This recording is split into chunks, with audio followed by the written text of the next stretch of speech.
look, with all these protocols and so forth and the regulations, I was like, the biggest winners will be ones that get the licenses. You know what I mean?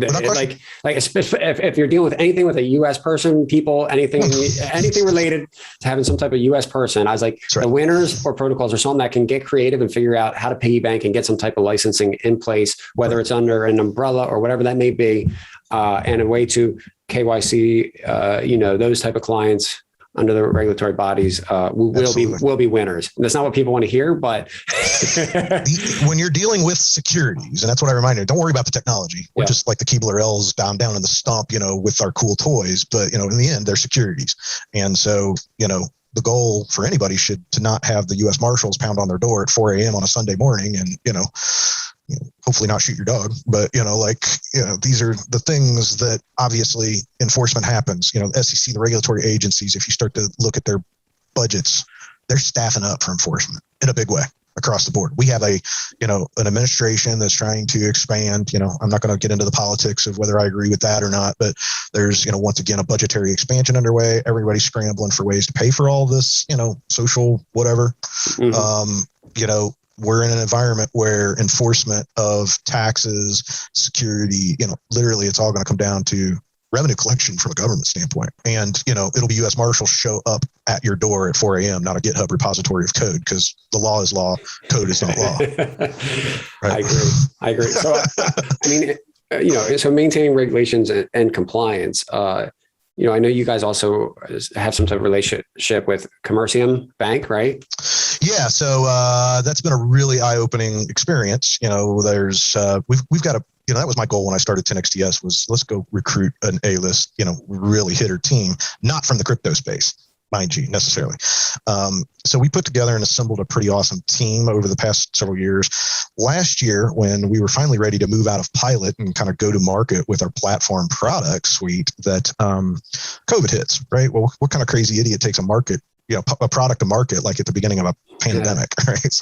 Well, this is changing how we approach things. And so as we got into it, my colleague, I had brought on former Ohio House of Representatives, a couple of terms in the House, and served as the chair of the the Financial Institutions Committee for the Ohio House. Jonathan Deaver, Jonathan's an attorney, and spent time in the regulatory seat as the state regulator on the House side. Brought him in, and we started to really talk about the future of the market. I was really interested in the public affairs side of it. Where's the legislation going? This guy's, an A-lister and can really, move us into DC heavily, really leverage those networks. But then when Wyoming announced that they had, signed the bill into law and that they were open for applications, we started talking about it. Back in 2018, I'm telling all of my team, some of my initial investors and my advisors, we just need to go buy a bank. Let's cut to the chase. Let's just go buy a bank. Of course, everybody's like, oh, no, we can't buy a bank because number one, the liability that you're inheriting. And number two, all the regulatory compliance. And I'm like, regulatory compliance? That's what we do. Exactly. But the law wasn't quite there yet. Well, then so we were in the middle of negotiation of acquisition of an existing broker dealer last, very early spring.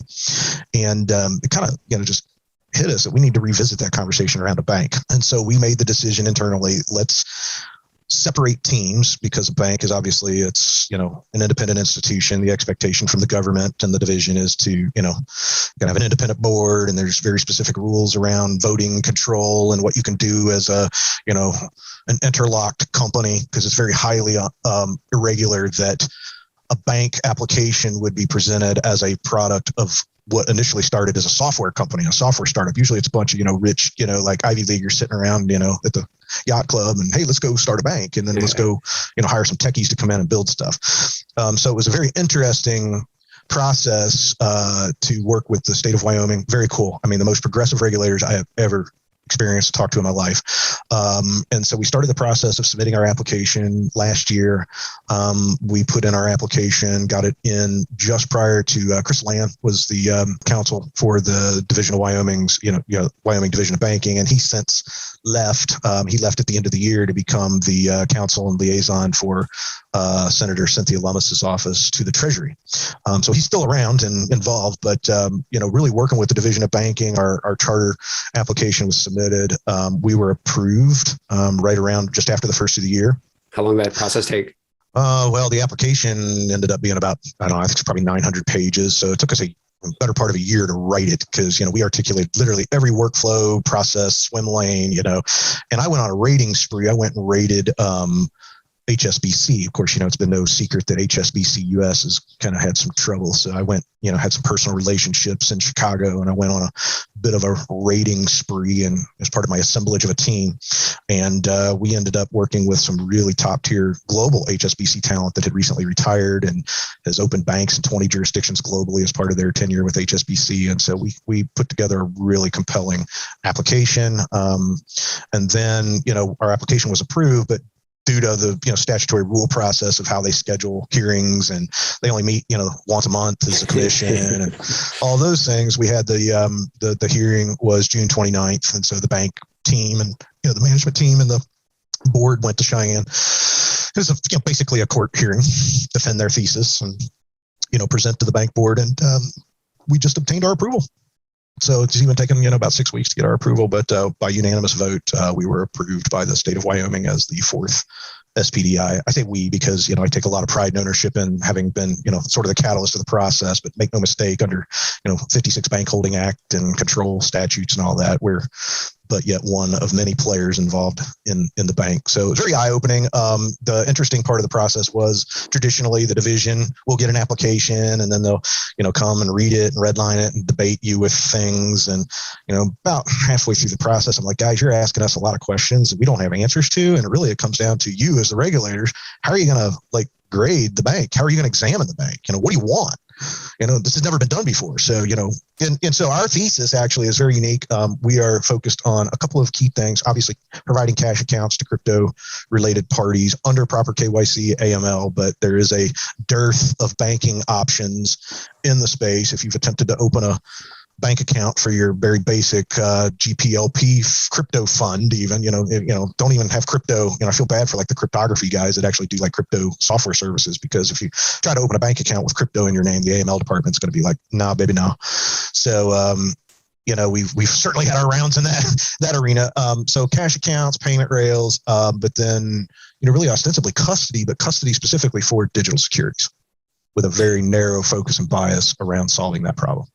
That custody is for clients, correct? Yeah. Or is that for the company's balance sheet? No, that would be custody for the clients, the investors, anybody owning they are basically the custodian for, their clients that would want to issue securities tokens specifically. They are highly specialized in that particular space with an eye towards the secondary market, capital markets, all of this infrastructure. So it's really interesting when you look at the four SPDIs that are in, now in play in Wyoming. We all have very different hypotheses around the same form of banking charter. And I think it speaks to the wisdom of the division out there and the folks in Wyoming that, 2-3 years ago took a very progressive approach to learning the technology and deliberating and defining, what is a digital asset, right? How do you codify that into law? And then how do we subsequently pass banking regs around this? And then, even further, they've pushed the window with the DAO, distributed autonomous organization, entity form, and really experimenting with a lot of LLC and entity law in that regard. So, kudos to. But that's also the kind of thing you get done when you only have 500,000 people in the whole state to deal with. It's like the size of Poughkeepsie. less government can get more things done. That's what we're learning, right? Imagine that.